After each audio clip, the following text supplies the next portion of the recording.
Hi.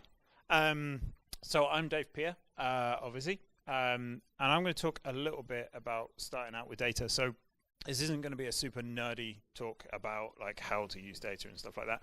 It's more about how I've screwed up with data so you don't have to. Right? So there's going to be loads of examples of where we've got it wrong. So for anyone who hasn't seen Skyscanner, this is what it looked like 13 years ago. So we started out, this was the MVP for a minimum viable product, right? So this is how Skyscanner started. And it was basically 3 guys got together and wanted to figure out how to get the cheapest flights to go on a ski holiday. So since that time, we've done a little bit better. We now have like, mobile apps. We've got a whole bunch of users now. We've got about 1,000 employees now. We've got 10 offices.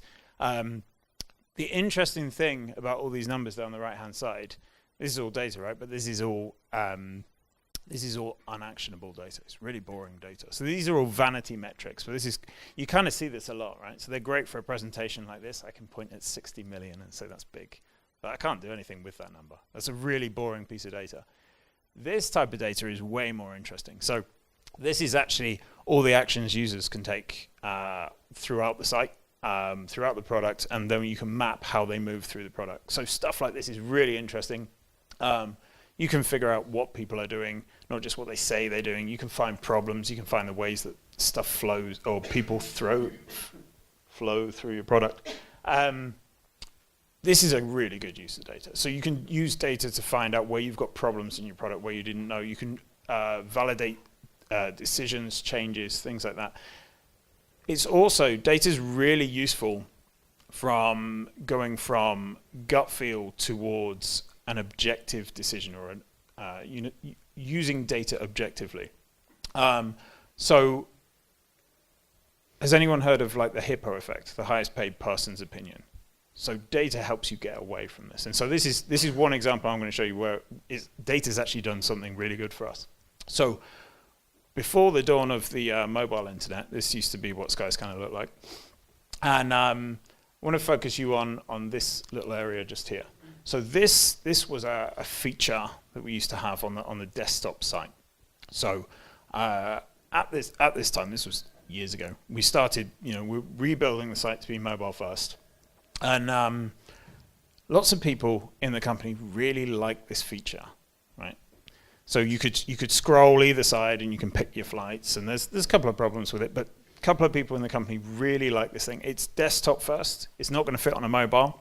It would be a pretty horrible experience there. And so we got to this decision of, do we follow what people in the company would like? And we keep this kicking around just on the desktop. There's technical debt for doing that. It's not particularly, it's not something that we wanted to push forward. Fortunately, rather than having to go via opinion and who's the biggest hippo in the room, we could use the data. So we looked at the data. Very few people on the site were using this, and when they did, their conversion wasn't stellar. So using that data and having an objective decision and just being able to lay that out and say, we can all look at this data and see that this feature is failing.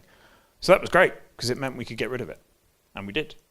So that's a really good use of data for bringing people in, having those discussions, and being able to make an objective decision. So that was something good that happened. Now I'm going to tell you all the interesting things we found as we've gone through. So false negatives are really interesting with data. So when we started getting into experimentation, we started ramping up experiments. We're doing a bunch of these. And we found this really interesting thing. So every time we ran an experiment, users on Chrome would always be significant, and all the other browsers weren't. So then, obviously, the obvious conclusion there is people that use Chrome are special, right? So you should probably go and build a site just for Chrome users. So it turns out that's completely false, and actually we've just been looking at the data wrongly. So we were lucky that we picked this up, but basically that was just to do with Chrome users. There's far more Chrome users than anybody else, on Skyscanner at least. So you can find significance on Chrome where you couldn't find it on anything else. So all the users are doing exactly the same thing regardless of browser, but Chrome looks special. So there are false negatives, and if you just trust your data at face value, you can make some really bad decisions. So you need to have a look at these things and use some gut feel with it as well. If your data looks funky, it probably is. So with false negatives, you can obviously get false positives. So false positives is like it sounds, you're finding something that looks special. So it's the opposite of the previous one where none of the other browsers look special, and they kind of were. False positives is where you find something that looks special and it's really not. So so Google get the rap for this. So has anybody heard of the 40 Shades of Blue experiment that Google did? No one. Well, oh yes. So that was they took the heat for that one. So this is a really dumb experiment for loads of reasons. But the worst one is when you run 40 different shades of blue or 40 different things, the statistical chance that you find something that is statistically significant is almost certainty. So they're going to run 40 shades of blue, and one of them is going to say, I'm special, and it's really not. So we knew about this, but it's still really easy to fall into this. So when your product scales and you start looking at segmentations of stuff, so you're looking in your GA report or whatever data that you have, you're saying, right, I want to see what all the different markets that we have. So Skyscanner's got 30 different markets. I've released a change. I want to see what if one of those markets is behaving differently. Well, almost certainly one of them is, and it won't be real. It will just be a false positive. And it's the same if you want to go and segment by browser versions or something like that. So it's dead easy to go and find false positives. And when you find them, you won't know. So you have to be really cautious about reading into this. And when it looks daft, it probably is daft.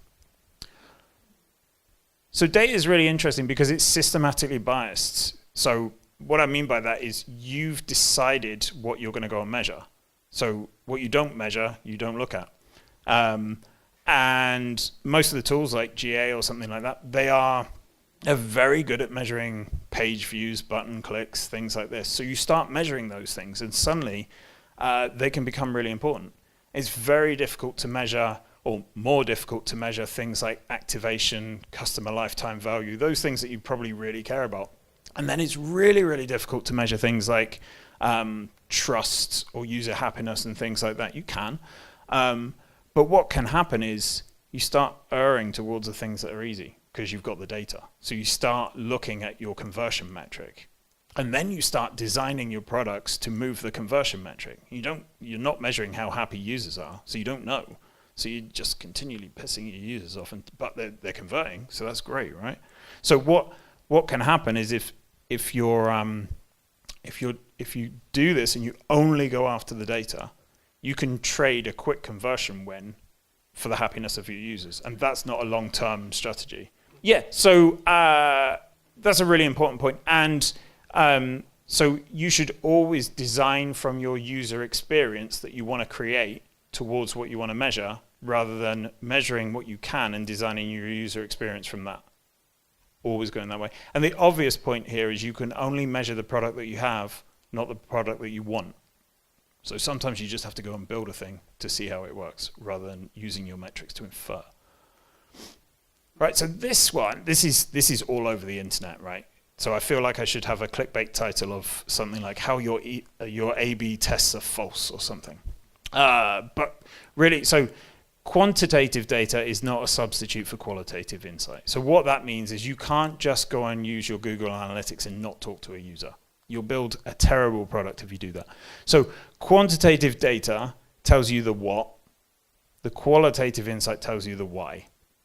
So this is hugely important. And you have to do both. And you have to, everybody agrees that you should do these equally. So it'd be really stupid to only go after one side of this. So that's what I did. And I'm going to show you my mistake from doing that. So we looked at the site. We had this insight that travelers are booking a flight first, and then they're probably going to want a hotel after that. And we noticed that not many of our users were coming back to the hotels product. They weren't aware of it. They were missing this little tab at the top. So what we thought we'd do is after a user, as best we could, after we thought they booked a flight, we would give them this hotels page when they came back. So as soon as they typed Skyscanner, we give them hotels. So we ran the tests. We got loads of data because we've got loads of people coming in. We got a 20% increase in travelers booking flights and hotels. So that looks pretty good, right? And there's no impact on our flights metrics. So we've just got 20% bump in hotels and no other problems. So that seems great. We should just go ship that. So we did ship that. But then everybody complained because we hadn't done our homework and looked at the qualitative side of this. So people, our travelers, just hated the fact that we were defaulting them to hotels. We didn't see this in the numbers because they could get through. They were mashing buttons to get through.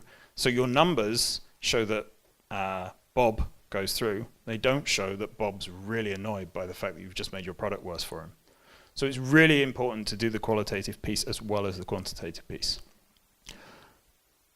Now these two features, these are different because I'm actually quite proud of these, and so we've built these recently, and they go in the opposite direction, where they didn't change numbers at all, but our users love them. So this one over here, if you type in a search where you want to go on a particular day, we say, hold on, you don't want to go on that day because there's no directs, you want to go on a different day. And people love this because they don't know that some days of the week you can't get a direct flight. And over here, this seems really small, but it is significant to the impact of the user journey, where we just apply the filters from one search to the next. Seems like a really small thing, does absolutely nothing to the metrics, but people love it. They tell us they love it because we didn't realize how broken it was without it before. So this is really important in that don't just blindly trust your numbers and hope that if you're chasing a KPI or a key performance indicator, you're chasing conversion and conversion doesn't move, there's a temptation to say, well, don't ship it. But qualitatively, you can really be improving the traveler's journey. And so that could be because either you're not measuring the thing that's important to the user at this point, or it's just not that big enough of a bump. But it is hugely important to the user experience. So all data has got assumptions. So even something as simple as a conversion rate has a time frame. And that hugely impacts everything about that decision. So if you take data at face value, it can mean different things. So there's that story of like 6 blind guys describing an elephant, right? So they'll all have a different way of describing an elephant depending on the part of the body that they're feeling. So that's kind of the same with data. Depending on how you look at the data, whether you're using one particular type of funnel, you're using a segmentation instead of something else, it can determine the impact of your conclusions. And if you don't understand that, you can make the wrong conclusions, like I did. So this is my last example. So we had this problem of non-airport city search, right? So Skyscanner will not allow you to search for any other city than one that has an airport. So if I want to go to Marbella, there's no airport there. So Skyscanner just, no, you can't do it. So that's quite an obvious problem, right? But as a product manager, I said, I'm not going to go and solve that problem right now. It's complex to solve that problem. It's a small use case because I looked at the data and I said, only 0.5% of queries ever query a non-airport city. So I said it's half, it's 0.5%. No one's doing it. It's hard to build, so it's going to take me a couple of months to actually build it. And when we looked at the problem, anyone who typed in Marbella still converted. So it's not a problem.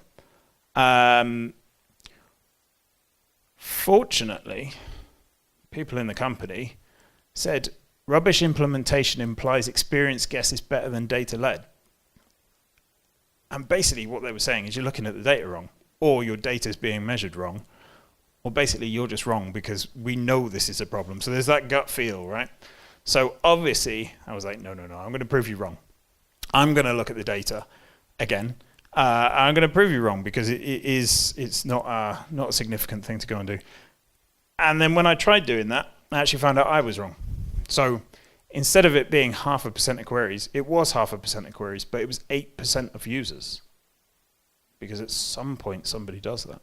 And then as well, while everybody converts, if you look at their path through, they will put in something like Marbella, realize that Marbella is not there, then they'll give up and say, all right, Lanzarote, that's hot too. So you've actually changed their behavior. You haven't changed their conversion, but you've changed their feeling of the product, you've changed their behavior of what they're going to do, and suddenly Skyscanner is a worse tool because of it. So fortunately, I've learnt my lesson of that, and now we're building it. So that is everything I've got. So hopefully you've learnt some things from my mistakes, and I'll take any questions on how I can help further. Cheers. Hey, I think it was really cool. My question would be, how important would you say that it is to actually measure the data? Like for most of the website I see, the data is not measured correctly. Like you see the tracking of Google Analytics or something, it's never measured properly because of spam, because of non-cross-domain tracking. Of like, how big of a deal is it to take the time to do it compared to everything else you have to do regarding your business? Sure. Is this one on? Yeah. All right, if you can hear me. Yeah. All right. I would say bad data is worse than no data at all. If you're making decisions on data that is wrong, you're making the wrong decisions. So I would, and that goes for pretty much anything to do with data. If you put shit in, you'll get shit out. So like, focus on the data, make sure it's accurate. If you can, so the other thing is you don't need perfect data if you can accommodate the error within it, right? So it needs to be good. It doesn't want to be wrong. But if you know that you'll never get the perfect metric for something, you can approximate. You can use a proxy and say, all right, if this, as long as you're like certain that if it goes up, the thing that you want to measure is actually going up. You know, rather than it goes up and something else is going down. So there are degrees of accuracy. You don't have to have the most perfect data in the world, but it can't be wrong data. Does that answer? Yeah. So just in terms of like how I approach product management, being in the funnel part of the business, I prioritize metrics over many things, because I will get a lot of insight from those metrics, and then I can make more decisions faster in the future. So it's definitely worth prioritizing. So 2 quick questions. For one, what share of product decisions are based on data in, I don't know, your part of the organization or all in all for Skyscanner? And the second one, I mean, you guys are blessed with a huge user base. What is the volume of users that you generally look for in an experiment until you make a decision? Cool. I would say every product decision probably has some data behind it. It might not be where the idea has come from, but we definitely check it. And certainly if you're going to go and make a big change, you want to go and look at the data. You want to understand what's going to happen. And you can have ripple effects throughout the product just that you didn't understand. So if you move something over here, something else over here happens. And then, yeah, you're right. So we've got tons of data, and it's great to have that much traffic. You can do experiments. You can do loads of concurrent experiments. You can do some really clever stuff. The way we approach this is we balance risk to the business against how confident we are of something working. So in terms of how you do that, it's relatively straightforward with doing like some basic stats like a power calculation or something. So you work out the size of effect that you're expecting to see, then you can work out how many travelers that you need to put through it. So it's very rare that we need to do 50-50 experiments or things like that. But it is kind of interesting that we found out, again, this is something that we found out only through trial and error, that if we do different sized groups between different experiments, you actually get a different effect. and we don't know why. Airbnb kind of had the same problem, and they said it was something to do with not having logged in users switching between devices and things like that. We haven't gone into understanding why, we've just accepted that this is a rule. So our experiments might go from anywhere between 0.1% of traffic up to 50-50, depending on what we need and how much we're going to do that. And if you're going to do a 50-50, you know, on a ton of traffic, don't just go from 0 to 50-50. That's brave. You know, take your time, ramp up a little bit slowly, watch that things aren't exploding, and then, you know, then go out. So you can, part of this is by doing this, you know, I'm working on in the flights funnel, right? So that's really important to the business on not breaking it. And I can work with full autonomy. I don't need to ask permission to go and make a change. Nobody needs to ask permission to go and make a change on the homepage even, because you can be careful with the data. You can see stuff coming in. You know if you've broken something. If you have, just move it back. So the data gives you that confidence and that freedom to say, nothing's breaking. I'm not harming the user by doing this. I can proceed, rather than if you don't look at the data and you just go, all right, just gonna release and hope for the best. Then you never know what's going to happen, and that's a very scary position. Hi, I'm Jatender from 01Soft. Thank you for sharing your experiences. That's excellent. And you talk about the elephant, how to find the complete elephant. Oh, so yeah, so yeah, I don't know how they figured that out in the story. Actually, I've no idea. I think the important thing is, like, so I've seen what happens if you're a product manager or you're making decisions on data, and I've seen what happens when people accept that data at face value. So somebody has told you that this number moves by this, or whatever, because there are a number of assumptions. If you don't understand those assumptions and you haven't got nerdy with the data at some point, you can make the wrong decision. So you can decide an elephant isn't an elephant, it's actually a snake or whatever. So yeah, it's really important just to understand that stuff. And sometimes you don't understand it until it bites you, and then you're like, oh, I wish I'd known that, like I did. I have a question actually. Like, what are the products that you admire and that you use and love, and why? Ooh, Strava's my favorite. Love Strava because it actually gets me out doing exercise when I otherwise would be like, I can't be bothered. And I put more effort in because of it. And I think it's a great product for just press a button, go and do what you were going to do anyway. And I'm also kind of like, I've started doing more fitness recently, so I kind of enjoy Fitbit at the moment as well for the same sort of thing. You're just going all the time and it tells you stuff. Still think there's massive room in that market to do a more coherent fitness app that does everything. Like the worst part about any of these things is, like, if you want to log how much you eat, you have to literally press a button, and that's painful. No one's going to do that. But yeah, I think those are my favorites at the moment. And then I saw a new one today, which is like Strava but in AR, so that's obviously awesome. What is it about the 50 Shades of Blue experiment which leads to 40. false positives? That's a different book. Yeah. Yeah. 40 Shades of Blue. Yeah. What makes it lead to false positives? Is it the data is too broad for it to be statistically significant? So it's all just down to stats, basically. So when you run a standard stats test, you accept a 5% error. No one knows why, you just do, right? And that's not being flippant. Like, once upon a time, a bunch of guys got together that were statisticians, and they said 5% is a really good number. So everybody uses 5%. In science, everybody uses 5%. Some people use 99%. But anyway, so there is this accepted amount of error, because you can't have no error, so you have to accept some. So every time you do a comparison, there is 5% chance that you will find something that is a false positive. So even if you do one A/B test, there's 5% chance you got it wrong. Right. And you will never know.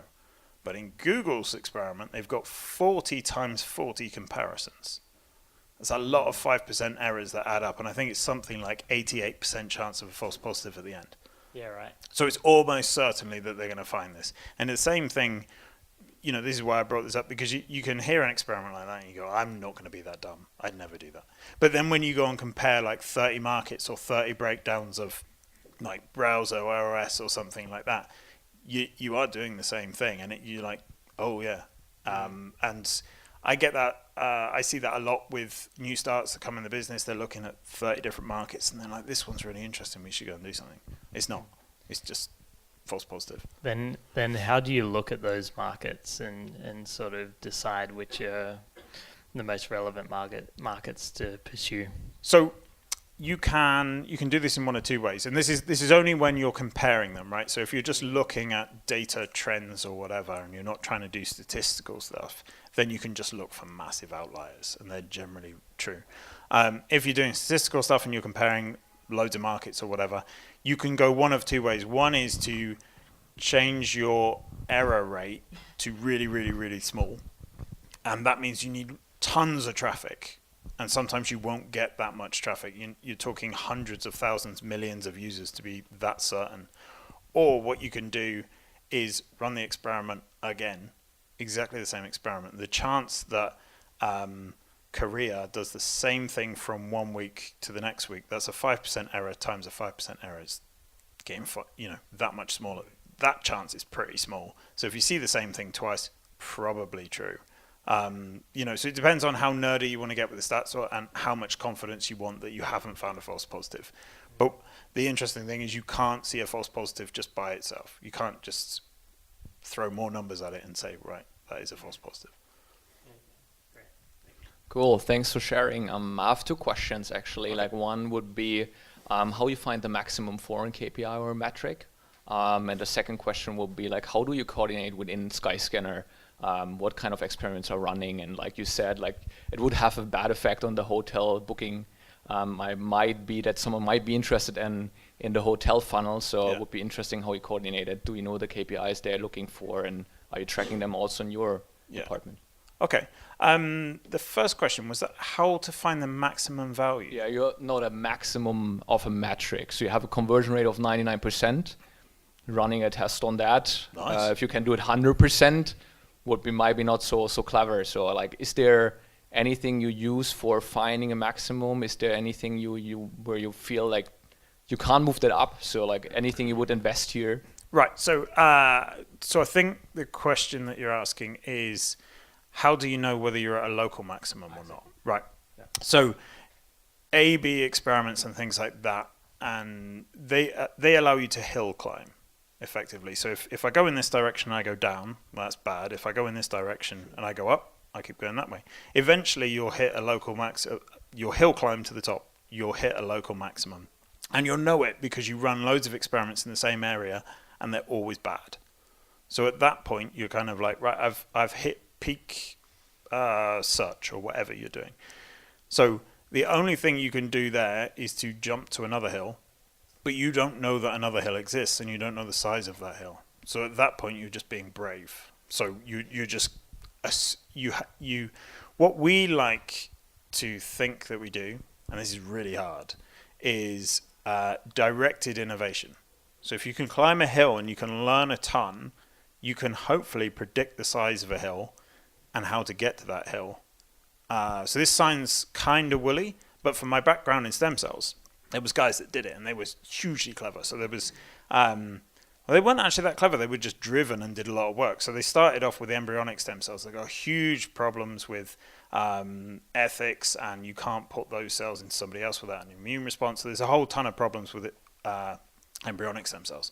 And then a group came along and said, we reckon we can turn any cell into a stem cell. It's going to be hard, but the hill will be bigger if we can do that. So they predicted it. And they didn't do massively clever stuff. They just brute forced it almost. They just spent days in a lab smashing out these genes that they were putting in.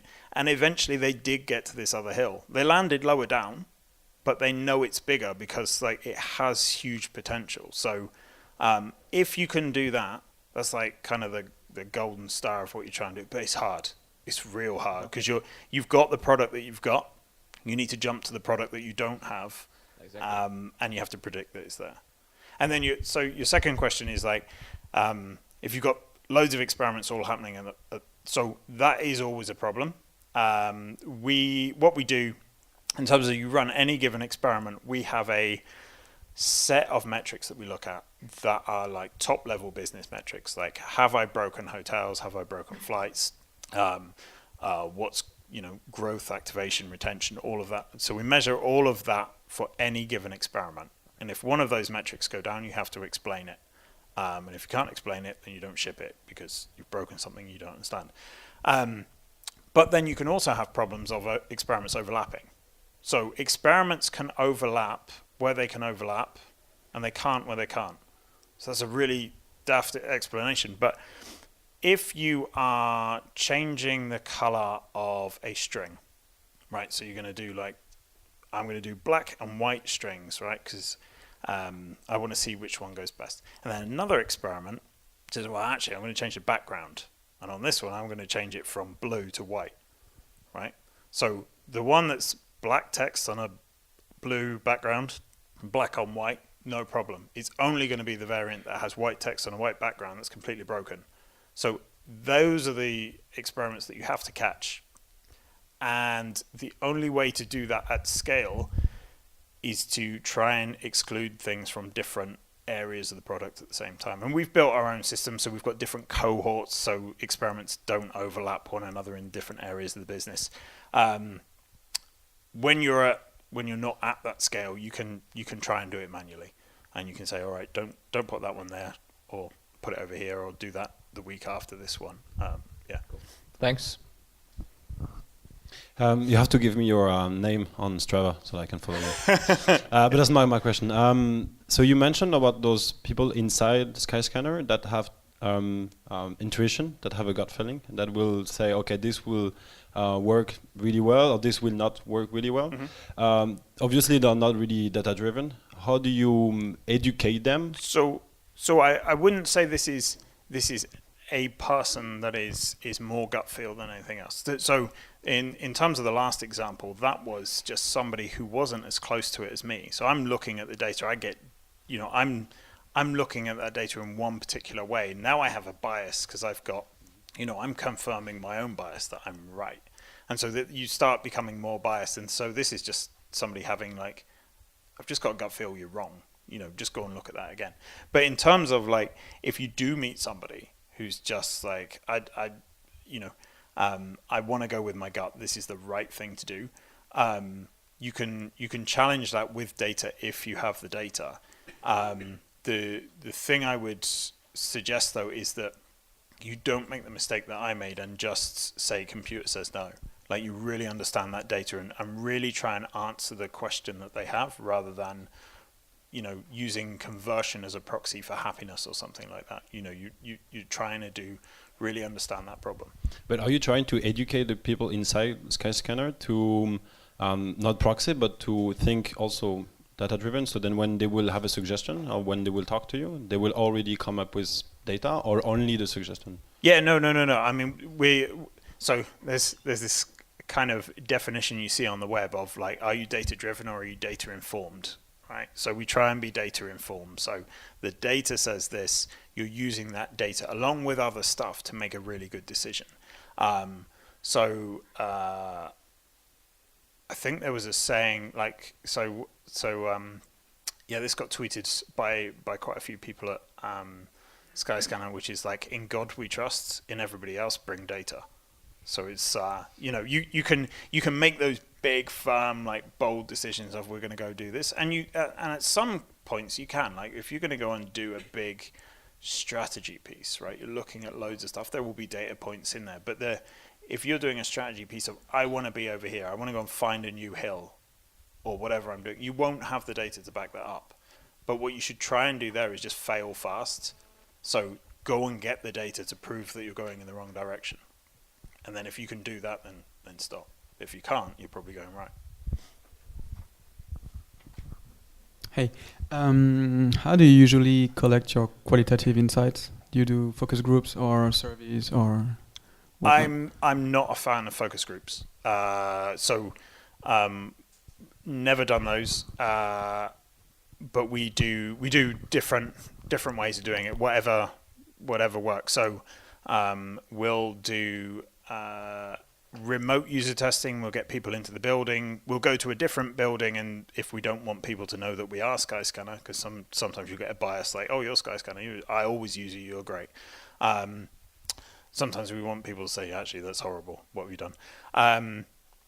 And we can do, there are some cool toys that you can put on your site as well. So there are tools where you can grab somebody mids using your products. You offer them like 20 quid's worth of Amazon vouchers, and then you get to talk to them.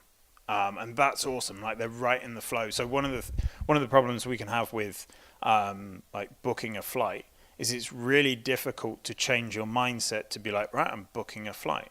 So it's quite difficult to say, right, imagine you're booking a flight, and you're like, okay, and then people don't. You say, which one would you book? Oh, I'll book that one. Why? Oh, it's BA. I always fly with BA. Yeah, but it's £600 more expensive than that. Oh, yeah, but it's BA. It's at that point in your time, it's 600 imaginary pounds, right? So if you can grab somebody right on the site, right there, you can ask them what they're trying to do and everything else. So I would say there's not one right way of doing qualitative research. There are wrong ways of doing it, but there are, you pick the thing that you want to do for the question that you have. And obviously doing qualitative research on other people's websites is awesome. That's fun. Hi, first of all, thank you. It was a really great presentation. I have two questions.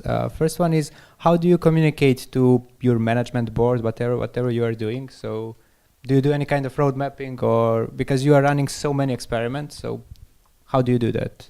Whatever. So we communicate through, we have a strategy that we're all working to. We have goals that we're working to as well. But in terms of running an experiment, I ask forgiveness, not permission. So I can run an experiment anywhere on the site, however I want, as long as I'm careful. So coming back to the numbers, if I can watch the numbers, then I know I'm not risking millions of pounds by just shove it out there. So then it becomes interesting when you've got an experiment that might move one metric down, but there's this other metric that is really exciting that you've moved. Then you might have a discussion about how we're going to go forward. Then you can bring more people in and say, look, I believe this is right. And you probably want to bring in even more qualitative research then, because really understand why this number went down. But in terms of just general product alignment and stuff like that, we've kind of moved a little bit away from roadmaps, because they tend to turn into feature milestones, and then they turn into Gantt charts, and then it all just goes wrong. So what we're kind of doing at the moment, I'm doing mostly, that I really like, is like a stages and gates idea. So you say, I think I'm going in this direction, right? So I think this is my overall strategy and where I'm moving, and this is going to be my first stage, and I'll know kind of what the product looks like at that stage. And I'll have a number of gates that I might pass through. Like I've managed to make users do X, or they're doing this more, or whatever. And then there'll be another stage that is slightly more woolly, because I'm not entirely sure what it looks like there. And then another one that gets even vaguer. And as you go on, they get really vague. But what you're communicating then is your lack of certainty as you go forward, but your general vision. So everybody can see where you want to go, but you're much more free to course correct as you go and you learn. And I think that's a really nice way of doing it. At the point that you say, right, I'm going to build this feature, well, you're committed to building that feature regardless of whether it solves a problem or not. And then everybody's expecting, why didn't you build me this? Yeah. Cool, thank you. And second question, what's the approach to team building? So do you work with one team, one group? Do you change that? Is it stable? So we stole Spotify's model, the Squads and Tribes. We just stole it. We've adapted it over time, but we do Squads and Tribes, and they are dynamic. So one thing that we used to do was we used to follow the OKR model. So for anyone that hasn't heard it, that's what's that? Objectives and key results. So Google use this. So you have your objective and key results, and then you have your KPIs, which are below that. So what happened there was everything is aligned to numbers. So this going back to what I was saying before about don't just be blind to the numbers. And we kind of did get like that. So we were like, you know, we need to move this number because this number is part of our KPI, and we can't move our OKR unless we move this number. So I can't ship something just because users delight in it. I need to move a number. And so you start trying to force your numbers rather than building good products. So we realized this, and then we changed how we were doing things. So instead of squads being aligned to specific areas, we started taking squads onto the biggest problems, which was really good. And so one interesting thing we did there was all the squads used to be like, right, you are the flight funnel squads. So everybody knew what they did. We decided to completely disassociate those things. We gave every squad a stupid name. So one squad's called T-Rex and another one's called Flying Squirrel. That's great, but now nobody knows what the squad does. So we had to build a tool to tell everybody what the squad does. So there are pros and cons to everything, but I think aligning with problems rather than numbers is definitely the way forward. Yeah. Thanks for the talk. Just going back to the experiments a little bit, how do you guys at Skyscanner make decisions about when to stop an experiment? Is there some sort of automated system or framework you have? Nope. What kind of numbers you look at? Who's the responsible for that decision, and how does that get shared across the team? So that's a very easy decision for us at the moment. So an experiment lasts 7 days or multiple of 7 days.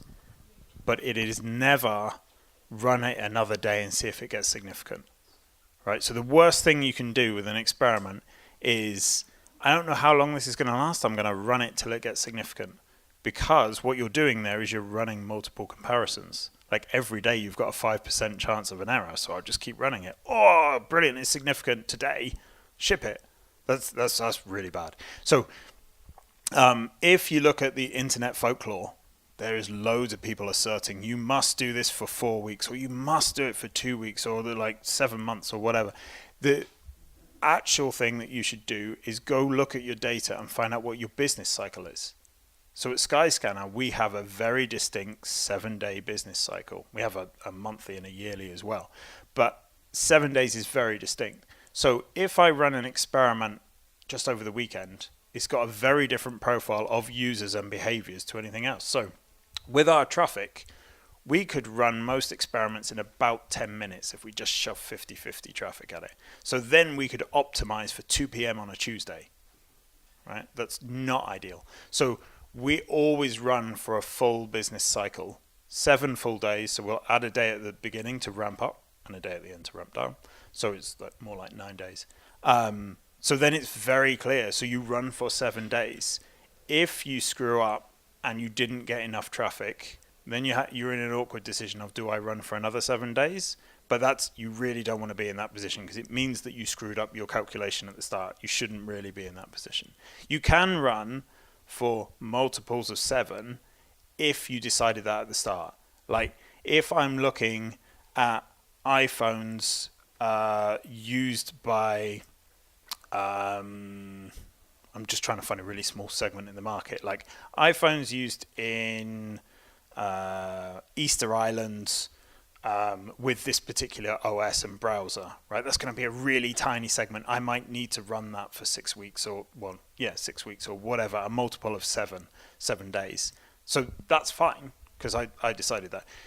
Ideally, you don't want to go over 30 days because, well, for us at least, because then you have problems with cookies on the web. On the native app, it's not too bad, but then you get cross-device behavior and it gets a bit more funky. But yeah, never I'll run it for another day and see if it finishes.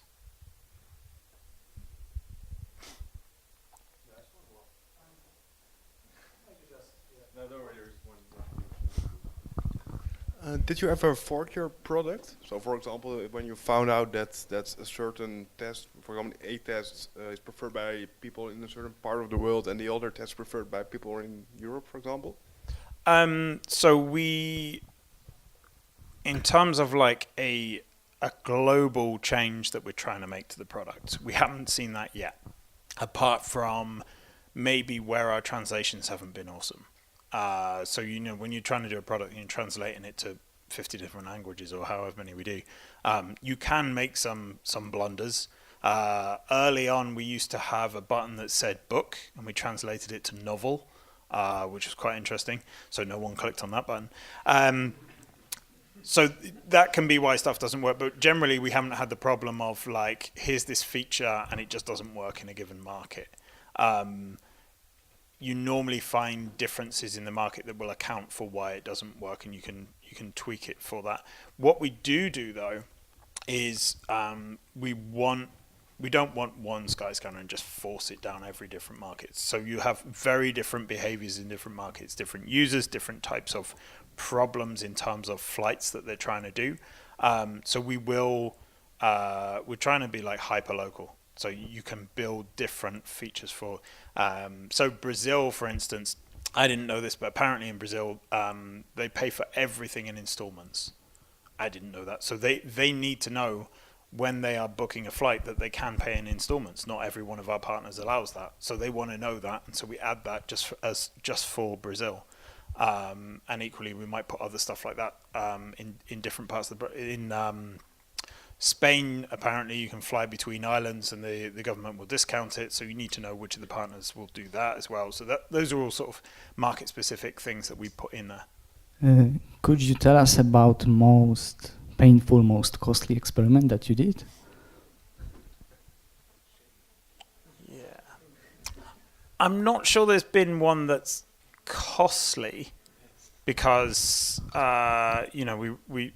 we ramp up, so it's not like you're going to completely break the site. Most embarrassing one though, let's go for that.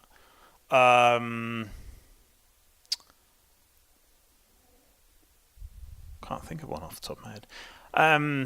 I did one that I didn't like, and I kind of wanted to prove that it would happen, but I didn't like it.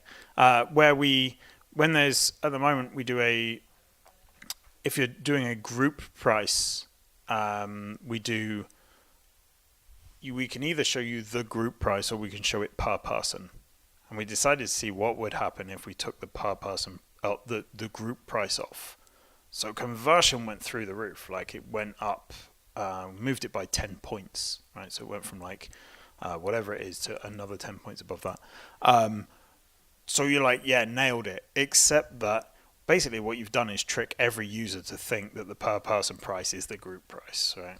So we did that to prove it would happen, but I don't like the fact that that's not a good experiment. And as soon as you do something like that, you see these numbers and you're like, wow, I could have those numbers. That'd be awesome. That'd be great. But you know it's wrong. But now you've seen the numbers, so you're like, right, I kind of want them. But no. So then you have to kill it, and it's harder to kill it than if you never did it in the first place. So that's not a great answer for an embarrassing one, but it's kind of the best one, I think.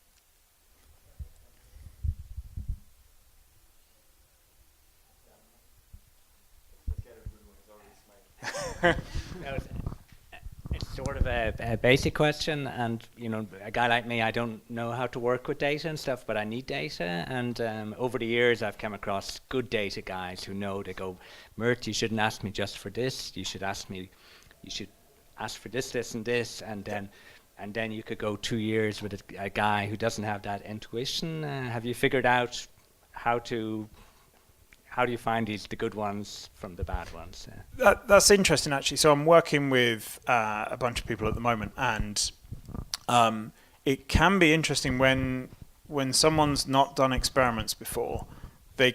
Sometimes you can see this, especially if you jump into a company that does loads of experiments.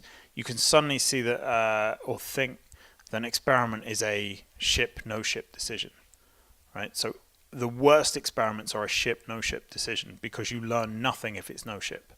So what I'm trying to foster as much as possible is it's whether you ship or not should not be based on whether the computer says good.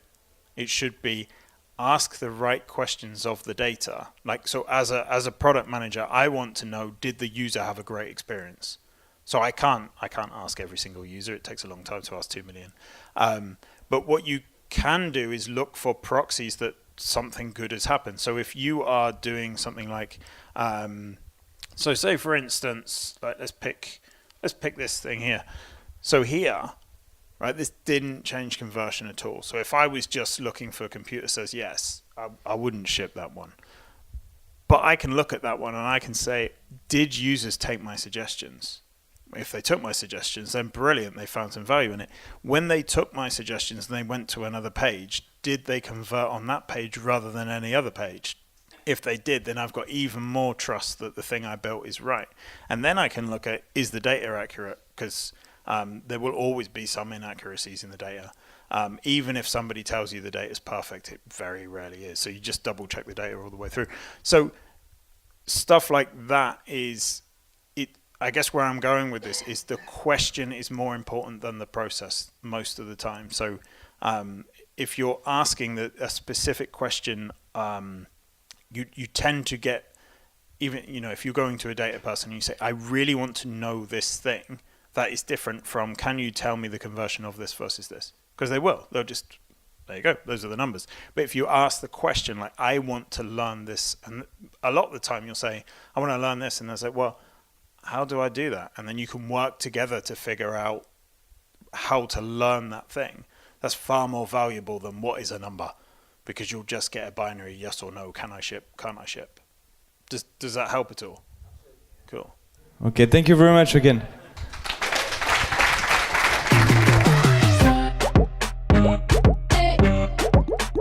Que